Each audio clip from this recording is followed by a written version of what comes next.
Comme tous les mois, nous retrouvons Galiléem pour une nouvelle thématique et ce mois-ci, nous sommes avec Damien Léda. Bonjour Damien. Bonjour Baptiste. Alors cette semaine, on va parler de la thématique de la Silver Economy. Est-ce qu'on peut commencer par une petite définition? Qu'est-ce qui se cache derrière ce thème?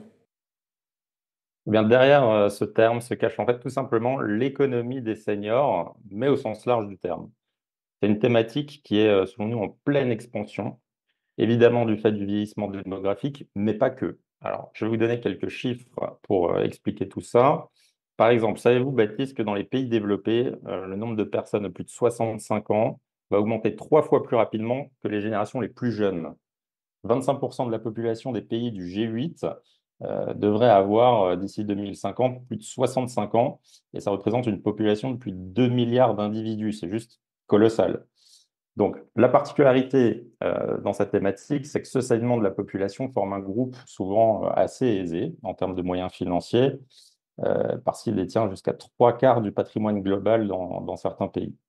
Donc tout ça, ça a entraîné une vraie économie des seniors au sein de laquelle on vit plus longtemps et on dépense davantage.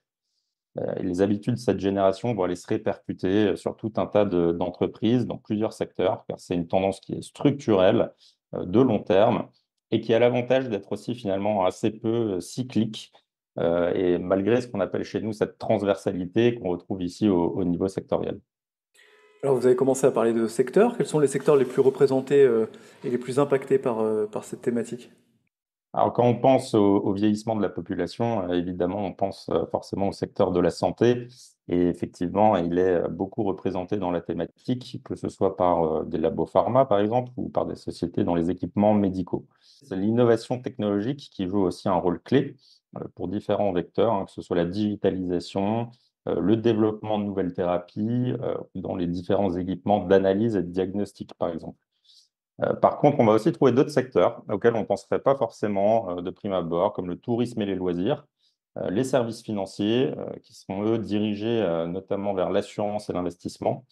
Et c'est d'ailleurs assez logique, finalement, quand on y réfléchit, parce qu'étant donné que les gouvernements ne peuvent plus prendre en charge l'intégralité des pensions, il faut donc de plus en plus épargner pour compléter sa retraite, et c'est là que ces sociétés interviennent. Alors chez Galilée, vous utilisez des indicateurs thématiques. Qu'est-ce qu'il en ressort pour cette thématique de la Silver Economy? Oui, effectivement, notre ITG, notre indicateur thématique Galilée, qui regroupe 50 sociétés qui représentent au mieux cette thématique, progresse, lui, de 6% sur un an glissant, contre plus de 17% pour un indice généraliste comme le MSCI World. Donc, c'est une thématique qui finalement est assez en retard en termes de performance, mais qui mérite quand même de s'y intéresser, parce qu'on le disait tout à l'heure, elle est assez défensive par nature. Ça permet de se protéger contre un éventuel retour d'un scénario récessif ou une baisse de marché ponctuelle qui peut amener de la volatilité. Donc, c'est une thématique qui a une bonne place en fond de portefeuille parce qu'elle est aussi bien équilibrée entre style, croissance et value. On a des deux. Donc, elle a du potentiel, on pense aussi d'un point de vue économique pur, puisque les sociétés devraient pouvoir délivrer une croissance de leur chiffre d'affaires de 6% par an en moyenne dans les 3 prochaines années, ce qui se traduit par une croissance de leurs résultats nets à 2 chiffres. Donc ça prouve que malgré son statut peu cyclique, eh bien, c'est une thématique de la silver economy qui reste très dynamique et très puissante. Alors si la thématique nous intéresse, comment est-ce qu'on peut s'exposer à cette thématique? Qu'est-ce que vous conseillez comme positionnement? Alors, on apprécie du point de vue des sociétés, des groupes qu'on peut qualifier de croissance et de qualité, hein. On peut citer dans les équipements médicaux 2 groupes suisses. Le premier, c'est Straumann, qui est spécialisé dans les implants dentaires et qui offre peut-être un assez bon point d'entrée actuellement. Et Alcon, qui est quant à lui spécialisé dans les produits ophtalmologiques. On peut citer aussi dans les labos pharma le désormais très, très célèbre Novo Nordisk, hein, pour ses traitements contre le diabète, plus pour le coup que pour ses traitements dans l'obésité.